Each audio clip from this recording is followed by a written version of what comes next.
এটা খাজার গোলাম, চিন্না রাখ, এটা খাজার গোলাম। যেই খাজা এক বদনিতে আয়না সাগরের পানি ঢুকে ফেলাইছে, ঠিক না? আর এক তুরিতে ওয়াহাবি সাইজ করে ফেলামু। এটা খাজার গোলাম। সুন্নিদের জবানের লাগাম ছেড়ে গেছে, একটাই কারণ, তাদের কাছে সবুত আছে, দলিল আছে, ঠিক কিনা? আমি নকশবন্দির বিরুদ্ধে কত সমালোচনা দেখেননি ফেসবুকে? আসেনি? নকশবন্দির লগে দলিল দিয়া লোমটাও ছিটতে পারে না, এদিকে দিক বাইরে বাড়ি করে।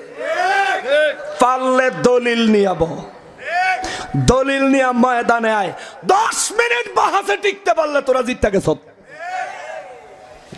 10 মিনিট জিততে পারলে 10টা মিনিট টিকবি। কে আমার বিরুদ্ধে কয় মামলা দিব, মামলা দিয়ে কিরবি, জেলও দিবি, দে জেলও যতটি ওয়াহাবি আছে সব দিনই সুন্নি বানাইলাম। জেলও যায় ওয়াজ চলবে, ঠিক কিনা? থানায় গিয়ে ওয়াজ চলবে, ঠিক কিনা?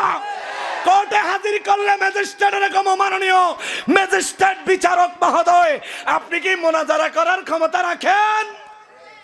যদি না রাখেন, এটা তো ধর্মীয় ব্যাপার, এটা লইয়া মাননীয় বিচারক মহোদয় ম্যাজিস্ট্রেটের কম, আমনে বিচারক থাকেন, হেতারে কোন হেতার কিতাব লইয়াই তো আমিও কিতাব লইয়া বমো, কথা হইব কিতাবে, যাতে হারব হেতের জেল।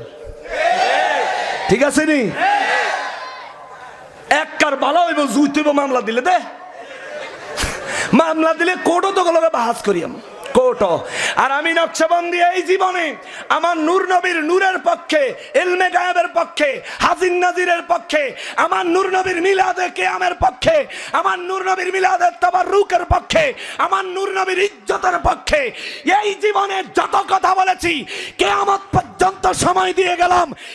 একটা দলিল যদি খণ্ডন করতে পারো, আসো নকশবন্দি তোমার সাথে পৃথিবীর যে কোনো প্রান্তে বসতে চায়, ঠিক কিনা বলেন? আল্লাহ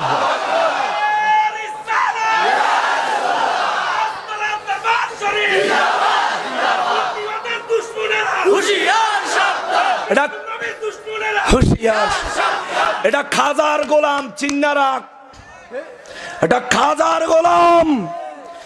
যেই খাজা এক বদনিতে আয়না সাগরের পানি ঢুকে ফেলাইছে, ঠিক না? আর এক তুরিতে ওয়াহাবি সাইজ করে ফেলামু। এটা খাজার গোলাম, খাজার গোলাম। বুড়া হই নাই, জোয়ান আছি, কিলাকিলি করবি নি, ফোন লোডার লগে একসাথে হারিয়াম। লাইক গেছা, বিশ্বাস না হলে লাইক গেছা। কিতাব লইয়া লাগবি, জীবনের শেষ নিঃশ্বাস ত্যাগ করা পর্যন্ত লড়বো। এখন তোরা কইবি নকশবন্দি কি একটা সাফা মারলো রে।